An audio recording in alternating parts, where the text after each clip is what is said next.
ফুৰাই পৰ্বত লংঘিব পাৰে সিজনা মাধৱৰ চৰণত শত সহস্ৰ কোটি পৰিণীপা বন্দে সহং অনিৰুদ্ধাস্য শ্ৰী গুৰুপদ কমলেই নমো নম। জয় জয় অনিৰুদ্ধ গুৰুজনা পদ কমলত প্ৰণিপাত জনাইছোঁ। ইঠাইত উপস্থিত থকা শ্ৰী শ্ৰী মায়ামা মদাখাট সত্ৰৰ যুৱাধিকাৰ প্ৰভু প্ৰমুখ্যে আমাৰ জ্যেষ্ঠ দাদা আৰু বিভিন্ন ঠাইৰ পৰা আহি গাঁওবুঢ়া বৰবুঢ়া খা খাটনীয়া ভকত ভকতনী সমস্তজনৰ চৰণত মান্য অনুসাৰে ভক্তি সেৱা আগবঢ়াইছোঁ। আজি ইঠাইত ৰমাইগাঁও ঐতিহাসিক নামঘৰ জনা অধীনস্থ যিসকল ভক্ত আছে, ভক্তসকলে আমাৰ পূৰ্বাপৰ ৰীতি নীতি পালন কৰি আজি 43জনকৈ যুৱকবৃন্দক ভকতৰ পথলৈ ৰূপান্তৰিত কৰিবৰ বাবে আমাৰ যি শৰণ পৰ্ব আছে, শৰণ হ শব্দে আত্মা, ৰ শব্দে গতি, ন শব্দে চৈতন্যময়। শৰণ ঘটিব পৰম পুৰুষ ভগৱন্তৰ ওচৰত। পাখীবিহীন কাৰ, গুৰুবিহীন শিক্ষা। গুৰুৰ যোগেদি পৰম পুৰুষ ভগৱন্তৰ চৰণলৈ শৰণ ঘটাবৰ নিমিত্তে শ্ৰী শ্ৰী মায়ামা মদাখাট সত্ৰৰ সত্ৰাধিকাৰ প্ৰভু শ্ৰী শ্ৰী বৈষ্ণৱানন্দ গুৰুজনা এই ৰমাইগাঁৱৰ নামঘৰ জনাত আসনাধীষ্ঠ হৈ আছে। তেখেতলোকে এই ভক্তসকলক ইঠাইলৈ আমন্ত্ৰণ নিমন্ত্ৰণ কৰি আনি এটি পৰম্পৰা ৰক্ষা কৰিবলৈ বিচাৰিছে। আমাৰ অসমত 836খন সত্ৰ আছিলেগৈ, বৰ্তমান এতিয়া 1200খনতকৈও অধিক সত্ৰ হৈছেগৈ। তাৰ ভিতৰতে আমাৰ মায়ামৰা ৰীতি নীতি সম্পূৰ্ণ পৃথক। বাকী সত্ৰত তেওঁলোকৰ পৰম্পৰা মতে কৰে আৰু আমাৰ সত্ৰৰ মায়ামৰা সম্প্ৰদায়ৰ ৰীতি নীতি এটি পাণ, শৰীৰৰ আকৃতিয়ে এটি পাণ বন্ধা হয়। আশীখিলা পাণ, পৃথিৱী স্বৰূপা এখিলা পাত আৰু ধৰ্মৰ বান্ধোনেৰে এডাল ৰছীৰে বান্ধি এই দেহা সদৃশ পাণটো গতাই দিব কাৰ ওচৰত? পৰম পুৰুষ ভগৱন্তৰ ওচৰত, আৰু সেয়াও এজন গুৰুৰ যোগেদি। সেই ৰীতি নীতিকে পালন কৰিবলৈ আমাৰ এটি নিয়ম আছে। দেহৰ সৌন্দৰ্য বন্ধন চুলি গছাও মুণ্ডন কৰি এক বস্ত্ৰ লজ্জা নিবাৰণৰ কাৰণে পৰিধান কৰি সত্য তিনি সত্য খাই 3 বুৰ মৰা হয়। সেই বুৰ মাৰোঁতেও আমাৰ এটি পৰম্পৰা আছে। এজন গাঁওবুঢ়াই নাম স্মৰণ কৰিব, এবুৰ মাৰিব। তাৰ পাছত গাঁওবুঢ়াসকলে বাক্য কৰিব যে দ্বিতীয়জন গাঁওবুঢ়া, খুটাহোলা গাঁওবুঢ়াই বা যিকোনো গাঁওখনৰ গাঁওবুঢ়া এজনক ক'ব সিংহহোলা গাঁওবুঢ়াই নাম লওক, তেতিয়া এবুৰ মাৰিব। মই এই শৰণীয়া নশৰণীয়াসকলক অথনি কথাটো কোৱা হৈছিলে। আৰু তৃতীয়তে ক'ব যে আমুক গাঁৱৰ গাঁওবুঢ়াই নাম স্মৰণ কৰক, তেতিয়া এবুৰ মৰা হ'ব। তাৰ মাজতে আমাৰ ফালৰ পৰা এটা ইচ্ছা দিয়া হ'ব, বা মাৰি দিয়ক বুলি।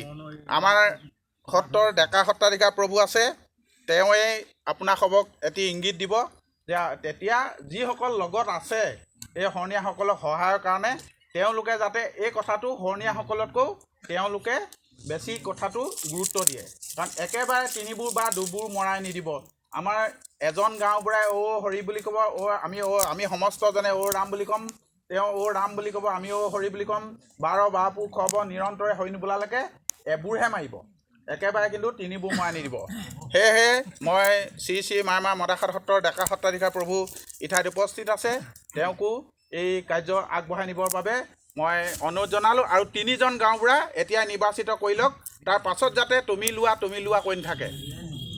নমস্কাৰ সমূহ ৰমাইবাসী ৰাইজ, লগতে বিভিন্ন গাঁৱৰ পৰা অহা গাঁওবুঢ়া, বৰগাঁওবুঢ়া, খা খাটনীয়াল, ভক্ত বৈষ্ণৱ সৰজীসকল, আপোনাসৱলৈ মই মায়ামা মদাখাট সত্ৰৰ যুৱাধিকাৰ দিব্যজ্যোতি গোস্বামী গুৰুৰ বচন দেৱানন্দই এটি সেৱা জনাইছোঁ। আপোনালোকৰ আজি ৰমাইগাঁৱত যি মায়ামৰাৰ ৰীতি নীতি অৱলম্বন কৰিবলৈ গৈছে, প্ৰভু ভগৱন্তই আপোনালোকৰ সকলোকে আশীৰ্বাদ দিয়ক। পৰম্পৰা কৰ্তব্যখিনি সুচাৰুৰূপে পৰিচালনা কৰক, তাকে আমিও ভগৱন্তৰ ওচৰত এটি সেৱা জনাইছোঁ। ইয়াৰ পৰম্পৰা কৰ্তব্যখিনি আৰম্ভ কৰিবৰ কাৰণে, অৰ্থাৎ নাম উচ্চাৰণ কৰিবৰ কাৰণে মই আপোনাসৱৰ ৰমাইগাঁৱৰ গাঁওবুঢ়াক বাক্য কৰিছোঁ।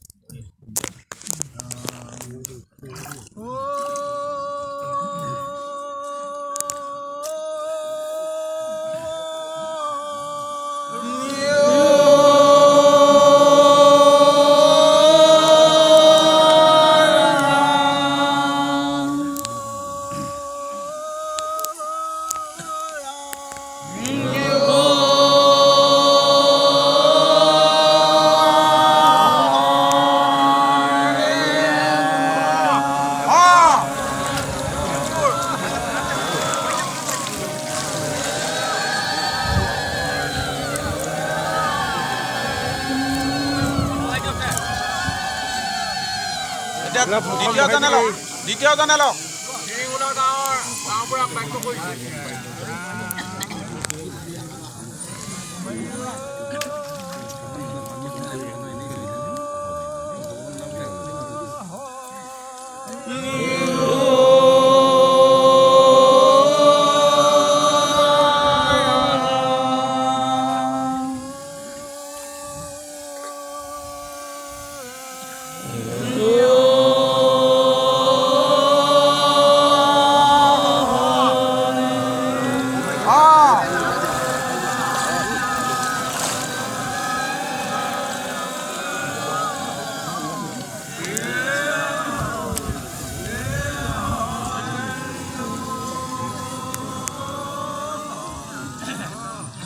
ইয়াৰ পাছতে ৰমাই কৌদেৱমৰ মদাখাটৰ নৌত্ৰমক বাক্য কৰা হৈছে।